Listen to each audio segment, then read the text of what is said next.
Sebelum menyaksikan video ini, pastikan bosku jangan lupa subscribe. Karena subscribe itu gratis plus bonus tonton video terbaru setiap harinya. Jangan lupa ya. Tak tertandingi, sirkuit Mandalika resmi masuk kalender balap Supercar GT.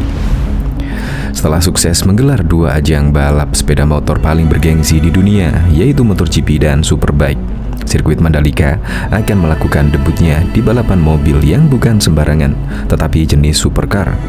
Ajang GT World Challenge Asia akan digelar pada 21 hingga 23 Oktober 2022. Menurut informasi di situs penyelenggara, dari keterangan yang dihimpun berita1.com, sirkuit Mandalika telah resmi ditunjuk sebagai tuan rumah GT World Challenge Asia untuk seri pamungkas 2022. Selain Mandalika, ada 5 sirkuit lainnya yang menggelar balapan mobil GT di Asia, yaitu Sepang di Malaysia, lalu berturut-turut Suzuka, Fuji International Speedway, Sportland, Sugo, dan Okayama International yang semuanya berada di Jepang. Sepang akan menggelar balapan pembuka musim 2022 pada 20 hingga 22 Mei. GT atau Grand Tourer adalah tipe mobil sport yang bukan hanya dirancang untuk kencang, tetapi juga bisa menempuh jarak jauh. Tipe mobil yang digunakan dalam GT Challenge sama seperti supercar yang dijual ke konsumen, tapi dimodifikasi untuk trek balap. Kepastian ini menambah semarak jadwal balapan di Mandalika dan akan semakin dikenal namanya sebagai salah satu ikon motor racing paling favorit di kawasan. Selain event internasional, sirkuit Mandalika juga mencari ajang balapan nasional, kata Direktur Utama Mandalika Grand Prix Association MGPA, Priyandi Satria, dalam wawancara dengan berita1.com belum lama ini. Kita sedang menjajaki peluang kerjasama membawa seri nasional ini dari Ikatan Motor Indonesia untuk dapat dilangsungkan di sirkuit Mandalika, kata Priyandi. Setelah GT Challenge, Mandalika akan bersiap menggelar seri penutup musim Superbike pada November. Bahkan diketahui, Gubernur Nusa Tenggara Barat NTB, Zulkifli Mansyah, mengatakan perwakilan ajang balap mobil dunia Formula 1 menyukai sirkuit Mandalika di Lombok, NTB. Hal itu disampaikan Zulkifli Mansyah setelah bertemu dengan perwakilan F1, Kelvin Barron, guna membahas rencana menyelenggarakan Formula 1 di sirkuit Mandalika pada Senin 14 Februari 2022. Komunikasi bagus, mereka senang dengan sirkuit Mandalika dan cocok untuk F1, kata Zul saat dikonfirmasi pada Kamis 17 Februari 2022. Beliau sangat terkesima dengan sirkuit Mandalika yang pas dan memadai untuk menyelenggarakan Formula 1, kata Gubernur menambahkan. Dalam pertemuan itu, perwakilan Formula 1 memberikan sejumlah masukan kepada Pemprov NTB, salah satu terkait penambahan jumlah hotel berbintang di wilayah tersebut. Seperti diketahui, sirkuit Mandalika menjadi salah satu tuan rumah ajang balap MotoGP. Ajang balap internasional itu akan digelar pada 18 hingga 20 Maret 2022. Para pembalap MotoGP telah melakukan tes pramusim di sirkuit Mandalika pada 11 hingga 13 Februari. Namun, banyak hal yang mesti dievaluasi dari sirkuit tersebut, khususnya soal aspal dan trek yang kotor. Sirkuit Mandalika dibangun di kawasan ekonomi khusus Mandalika, Lombok Tengah.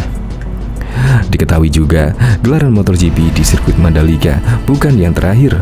Dorna Sport memberi kontrak hingga 10 tahun.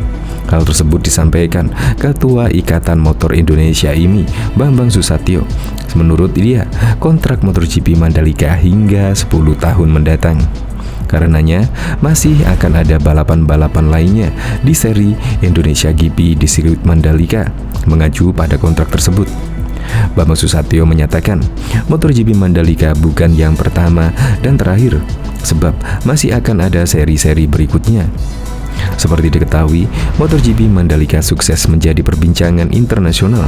Selain balapan yang berlangsung sukses, juga banyak sisi lain yang turut menjadi sorotan. MotoGP Mandalika bukan yang pertama dan yang terakhir. Para pecinta MotoGP tidak perlu khawatir, tandasnya Bambang Susatyo yang juga Ketua MPR RI.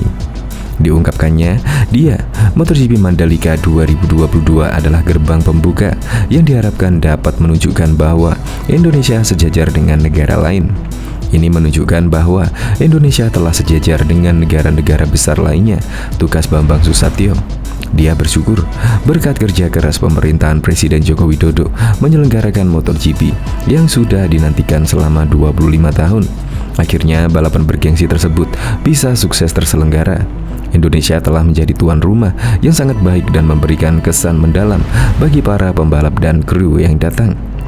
Alhamdulillah, walaupun sempat ditunda karena cuaca hujan yang lebat, namun tidak mengurangi semangat para penonton maupun pembalap, ujar Bamsud usai menyaksikan MotoGP tersebut. Seperti diketahui, dalam balapan tersebut, rider Red Bull KTM Miguel Oliveira berhasil mencatatkan diri sebagai pemenang gelaran perdana Pertamina Grand Prix of Indonesia.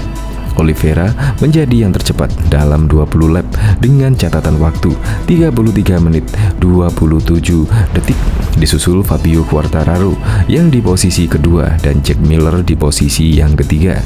Dengan kepastian ini, fans MotoGP di Indonesia tentunya akan lega sebab kontrak dari Dorna Sport berlaku sampai 10 tahun ke depan.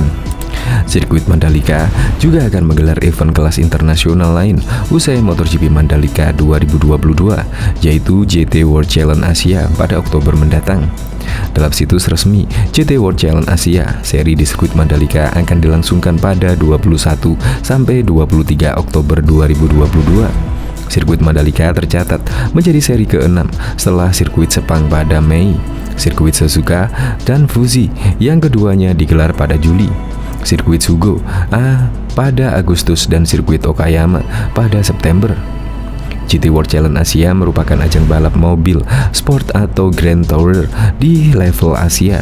Grand Tourer ini sendiri adalah jenis mobil sport yang dirancang dengan kecepatan tinggi dan untuk berkendaraan jauh. GT World Challenge Asia menambahkan daftar agenda internasional yang digelar di sirkuit Mandalika. Sebelum GT World Challenge Asia, sirkuit Mandalika lebih dulu menyelenggarakan World Superbike dan MotoGP 2022 termasuk Moto2, Moto3 dan juga Asia Talent Cup.